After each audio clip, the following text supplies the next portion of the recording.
Hello and welcome to CitiBeat, where we provide you with news and information about the city of Rocky Mount.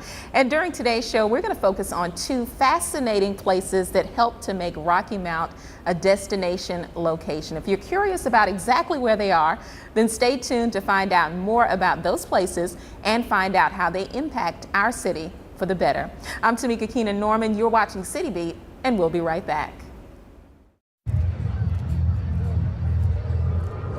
Looking for these? You drive buzzed. It could be one very expensive ride. First, you gotta make bail. Then pay me to get your car back. Your insurance premiums will go through the roof. And my legal fees just keep adding up. All told, it could end up costing you $10,000. Nothing kills a buzz like getting pulled over for buzz driving, because buzz driving is drunk driving. Hello and welcome back to CitiBeat. I'm Tamika Keenan Norman, and today we're talking about a few locations that help to make Rocky Mount a destination location. And one of those is the Maria V. Howard Arts Center. And here to tell us more about that is Maureen Daly. Hello. Good morning.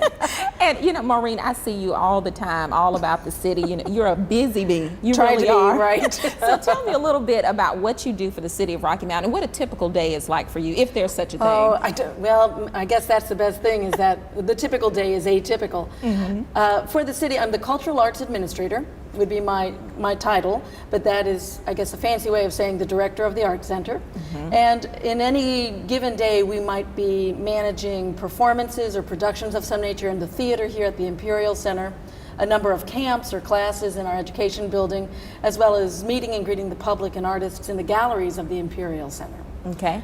And right now we're in the Maria V. Howard Arts Center, which is your baby. It is. So tell me, it's located inside the Imperial Center. How long has the center been here, the Arts Center, and why this particular location? Well, now the Arts Center has been part of Rocky Mount for about 56 years. We started off way back when, originally as a nonprofit organization, but after about 3 or 4 years, the Parks and Rec department for the city absorbed the programming and the Arts Center, and we've been part of the city and the Department of Parks and Rec ever since. Mm-hmm. Now we've actually physically been here in the Imperial Center since January of '06.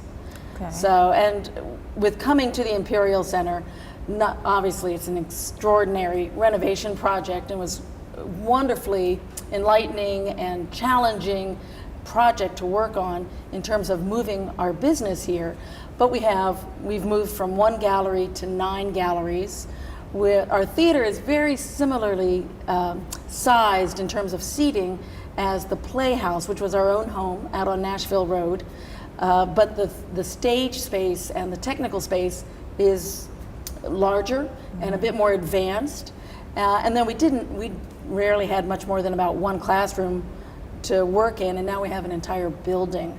So the old Braswell Library has been transformed to the education wing for the Art Center. And it's nothing but a number of studios, everything from a studio theater to a clay studio, a dance studio, a fiber studio, studio classrooms, a painting studio.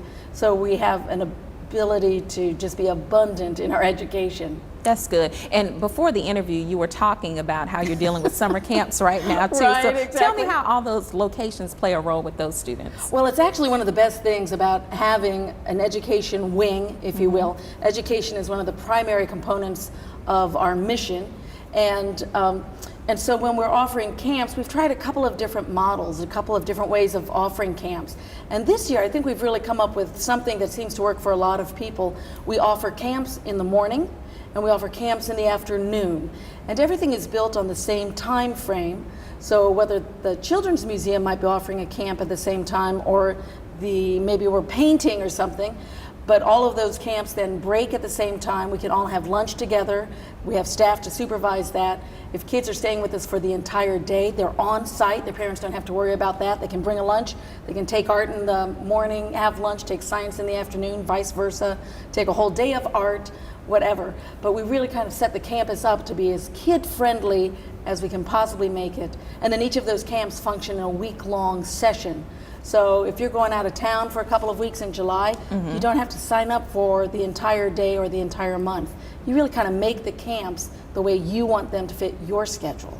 Well, that is good to know. Oh, it's been a rockin' good summer. It really has been great. That's good. That's good. So tell me a little bit about the exhibits that are currently on display here. Sure. Well, like I said, we have 9 different galleries here. Some of the exhibits we have, I'll tell you, one of the great things that we do, the mission for the Art Center is growing artists and audiences for tomorrow. So we really try to focus, that gives us a really good focus for education, because we're teaching people, obviously, so we're growing artists. But we also have performances and exhibitions and opportunities for people to come in and see art or see theater, which helps us in terms of the audience. But when you're talking about the galleries specifically, obviously we get a chance to combine the two. And we get to combine the two as well when we're talking about the artists we have on exhibit. So for instance, in one of our galleries, the North Carolina Artist Gallery, we are featuring the work of Janville Sullivan, who is a local Rocky Mount artist. She's been a painter for years. She's just recently started working in assemblage. And so we have a variety of work by her in that particular gallery. So you're going to walk in, you're going to see kind of collage effects as well as oil paintings and some really gorgeous work. And then upstairs we have the work of Kat Cole. Kat works in metals, and she's been part of our juried art show, or our handcrafted art show, in the last couple of years. She does some really dynamite stuff. Abigail Huss is also upstairs, as well as Michael Smoot. Michael is doing an MFA thesis. So it's really wonderful in a lot of ways that we can take early career professionals who are finishing an educational element of their career, and we can group them in exhibits with artists of renown or artists who've been working for substantially longer. So when you walk in as an audience member for the exhibits, you get to see not only an educational element in terms of helping early career professionals, but you're going to actually see artists that maybe are showing on a national or an international basis as well. Okay. See, I didn't realize that you had on display work from residents. I didn't realize that. We do. Well, it's one of the nice things too about having 9 galleries. First and foremost, we change out our exhibits 3 times a year. Okay. So you're going to see as many as 27 different exhibits in the course of 1 year. So we always, if you come and you visit us, give us a couple months and then come back, because it's all going to change around, which is great. It really gives you an incredible exposure to a variety of different media, different artists, and scope of work.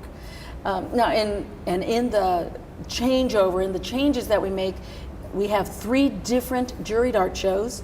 Probably the best known is the National Juried Art Show. That's in its 56th year.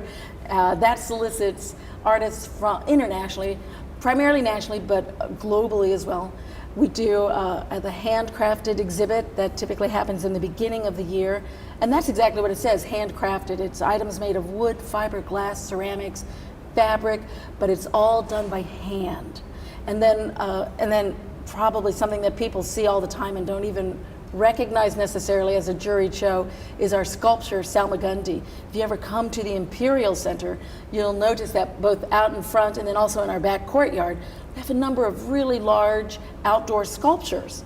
That's part of a juried art show. We actually solicit those sculptures or entries for sculpture from across the country again. We have an outside juror that picks 10. And those 10 come and actually live with us for about 11 months. So annually, all of that sculpture changes around. We're just getting ready to change all of that, as well as the rest of our shows in September. Well, that's interesting, because when I come out to Downtown Live, I see those sculptures all the time. Right. I'm like, what is that? So now I know the story behind it. That's exactly what it is. Well, and it's really interesting, because now next year for Downtown Live, when you come back and we're in the same courtyard, and we've got great bands, and we're rocking, and you're going to look around, and the sculpture will be different. Okay. So it changes up our venue pretty regularly. Every year we change it around. The first time I came here was a couple of months ago when I first started with the city, and I thought the galleries were great, the theater, everything was really good. One of the interesting places as well was your gallery shop. Oh yeah. Yeah, so tell me a little bit about what you can find in there too. Well, that's a little bit dangerous for me, because you can imagine working here and having that right there all the time. So the gallery shop is our museum store, if you will. But the gallery shop, it's really actually very interesting. We have a number of items, handcrafted items, handmade artwork from from a pretty diverse number of artists. About 95% of the items that you will find in our gallery shop come from North Carolina. They're right here from our own state, artists who reside in our state. And about a quarter, about 25% actually, of the overall goods come from people right here locally. I know, go figure. But we have some great artists that sell us items, and then we are able to resell them. We try to do a sale about once a year so that we can move some inventory around and get more things in. There is always something out there in the great world to buy that really is fun and fascinating. A lot of it is very practical. You know, if you want a set of pottery dishware, we've got it. If you want coffee mugs, we've got it. But then also if you want those things that you can set on your shelf or use on your desk or give as gifts, we've got that as well. And we've got a really great gallery shop staff that will actually help you. If you come in and you say, oh, I'm not sure what I'm looking for, but it's for a wedding shower, and this is kind of what the bride likes, or I know the kitchen is decorated like, they actually will go to work for you. And they will help you try to identify the thing that will make that gift just right. And then we'll wrap it all up and make it beautiful as well. Okay, I see what you mean when you say that's dangerous Oh, for you, man, I because gotta tell you. I would give my whole check, because there's so many interesting things in there. There really are. And it also is always changing. So there's always something new to kind of put in your hands and go, ooh, well, maybe I can use this. That's good. And I want to go back a little bit to the history, because one thing that we didn't touch on was Maria V. Howard. Oh, of course. Yeah, so how did the center get that name, and what have you heard about her? Well, Maria, I have known Maria. I've been with the city since about 2001, so I've had the great privilege of knowing Maria. And I don't think anyone would mind my saying that Maria was a wonderful character. She was something else. Maria was one of our charter members. So our founding members got together, created kind of the organizational bylaws and whatnot, but she was one of the very first people in this town who committed to being part of the Art Center. And she has stayed with the Art Center even after we were, even after we joined Parks and Rec, and for all of the years since. Now, I knew her specifically through the Christmas Chorus, which is an annual production in our community theater program. And she was a member of that Christmas Chorus for better than 40 years. So she was singing on that stage continuously. But she would also come and make visits. Now, she used to design clothing. She made her own clothing. She was always impeccably dressed.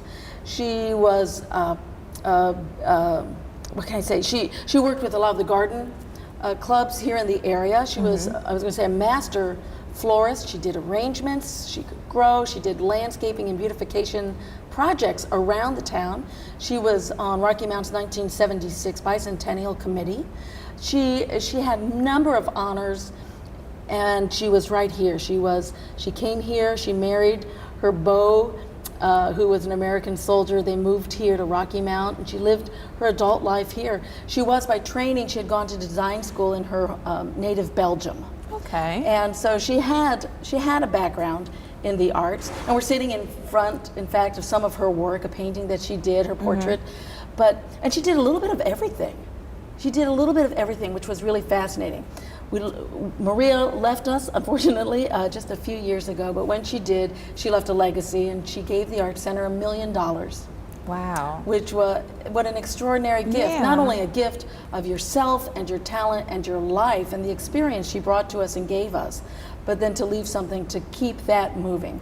And so that is what led us to change our name from the Rocky Mount Art Center to the Maria V. Howard Art Center. She has had such an impact on the kind of things that we do and the person that she was, and not only that, but everything that we're going to be able to do in the future. Sounds like an amazing woman. Absolutely.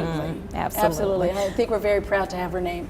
Tell me a little bit about Friends of the Art Center as well, and how people can become friends of the Art Center. Absolutely. Well, even though everybody's a friend. Everybody's a friend. Yeah. That's right, girl. Everybody's a friend. As I said, though, for instance, the Art Center is a division of the Department of Parks and Recreation. So our fundamental budget comes from the city. We are part of the city budgeting process. But there is always something more out there, something new to do, a big name artist to bring in, that kind of thing, and that's where our friends come in. They help us both with physical needs and volunteer needs. Now physically, they help us, they're an opportunity for us to raise money. We can write some grants through the city, but we can also write some grants through the Friends. The Friends, for instance, participate in the Fun Run for Charities every May. And the Friends also serve as a vendor at Downtown Live. That is actually a fundraiser. All of the proceeds, all of the profits that they receive from selling the adult beverages at Downtown Live actually benefit the programming of the Art Center. Now, some of the things that they do, if you are here and you do a theater production, there's always a thank you gift. The Friends provide that thank you gift. If you are here and you're part of one of our juried art shows, if you're here part of Handcrafted or the juried art show, the Friends provide the prize money for those particular art shows. We always do a big opening reception for the new exhibits. The Friends provide a reception so that you can come, you have a little iced tea, you have some things to nibble on while you walk around the galleries. And then as well, we do a lot of special events, everything from Downtown Live. There's an annual event called the Masquerade Ball. That's a Friends event, to Kids Day, which we do every April, a variety of things, even the theater performances, and the Friends are our volunteers. And they come in and they help. We have 8 full-time staff, counting myself, and a number of part-timers, and it's not enough. We always need people to come and help us, to actually be on site, to learn about what we're doing, and then to share that information with the people coming in, as well as, like I say, to help us in other ways, ushering people to their seats during a production or at the Masquerade Ball, helping people pick out what piece of art they want to bid on at the big auction. So we use our Friends every day, and they are a great benefit. I don't think we could do as many wonderful things as we do without them. Okay. I didn't realize that. See, I'm learning so much in this interview. I really. But Maureen, is there an admission cost for people who want to come to the Imperial Center to enjoy these different amenities? If you're coming over to the Art Center, if you're coming to the galleries, there's never an admission charge. Art is free, and we really would like to encourage people to come and take a look. And here's the thing, I'm going to clue you in about art, because we all know there's good art and there's bad art. And I think a lot of times people stay away from galleries because they say, I don't know, good art, I wouldn't know it. You know what? If you like it, if it stirs you, it's good. Okay. There you go. It's really about what you're seeing. And art is meant to spark conversation. Sometimes some of the best exhibits we've had have been pieces that people don't like, because they come out and they talk about them and they say, I don't like it. And you say, why? And they say, well, because it doesn't do this, or it doesn't make me feel like this, or I really would like this color. And all of a sudden we're talking. That's what art is supposed to do. So if you want to come and you want to enjoy the galleries, come on. Tuesdays through Saturdays, 10 to 5, Sundays, 1 to 5. Now we do productions. We have 7 shows a year here in our theater. So you might have to give us a call for those actual performance dates. And those prices are going to range anywhere from $5 to $10. And the City Council has been excellent and really, really careful. They would like that the theater productions to be available to as many people in our community as possible. And so they've asked us to please try to keep the costs of those tickets as low as possible. So $5 to $10 for one of our productions is all you're going to pay. And then of course classes and workshops, those roll throughout the year, and those, everything again from $5 to a national artist who might be coming in for a workshop might cost you a bit more. But in terms of the educational element, you can always call for the latest information. You can go to our website for the latest information. And if you're interested in education for kids, art education for kids, there are scholarships available through the city. So we try to make it possible for people to come and take advantage of everything that we have, as many ways as we can do it. Okay, and what's that number in that website, Maureen? So the website is really easy. If you go to www.imperialcenter.org, O-R-G, and center, we've kept the same spelling. This used to be the Imperial Tobacco Warehouse, and in that sense, they spelled center R-E. So you want to spell center C-E-N-T-R-E, imperialcenter.org, and that is going to give you our homepage, which invites you to check out the theater, the arts, rentals of this facility, or science. You can click on any of those and go for it. All right, Maureen, thank you so much. Oh, thank you. It's been a pleasure to talk with you. I've really enjoyed this interview. I've learned a lot, and hopefully our viewers have learned a lot as well. And when we come back, we'll talk about the sports complex, another place that makes Rocky Mount a destination location. You're watching CitiBeat, and we'll be right back. Packers. Viking. Packers. Viking. Viking. Red state, blue state, vegan. Carnivore. We come from different places. Uptown. Downtown. Optimist. We come to different conclusions. Half empty. Half full. But when we live united, we create real, lasting change in the building blocks of life. The education, income, and health of our communities, Live our families, united. even the person next to us. Live united. Real change won't happen without you. So give, advocate, volunteer, live united. Sign up at liveunited.org. Hello and welcome back to CitiBeat. And if you've missed the show thus far, we're talking about some interesting places that help to make Rocky Mount a destination location. And thanks to Maureen Daly, who talked to us a little earlier about the Maria V. Howard Arts Center. And here today is Joel Dunn, the director for the sports complex. How are you, Joel? I'm doing well. How are you? I'm doing good on this beautiful day, sitting on the baseball field. This is really nice. It's where I call home. We love it out here. I know that's right. So speaking of home, the sports complex has been home to you for how long? How long have you been with the city and what do you do here? I've been here since March 2009. My overall job responsibility is to oversee operations of the sports complex. Most of that entails recruiting, travel, baseball, soccer, softball tournament events to the area. Once we get them here, I'm in charge of part-time staff that operate our gates, concession stands. I work closely with park maintenance to make sure ball fields are in good shape. And we try to make people happy and keep them coming back to Rocky Mount. So All right, so you have a big role here with the city then. it's a fun job. It's a big complex, but we've got great staff, and I think we do a really good job out here. And speaking of a big complex, this is expansive of volleyball fields, baseball, soccer, everything. Tell us a little bit about what you have out here exactly. We got a little bit of everything. We've got 6 baseball fields dedicated for youth ages 5 to 12. We've got 5 fields dedicated for adult softball that are bigger fields that we can use as multi-purpose. We've got 8 soccer fields. We've got sand volleyball courts. We've got outdoor basketball courts. We've got a picnic shelter. We've got horseshoe pits. We've got a disc golf course that meanders back through the woods. We've even got about a mile of walking trail around the sports complex that actually ties into our trail system through the city. So there is something for everyone to do out here on a typical day.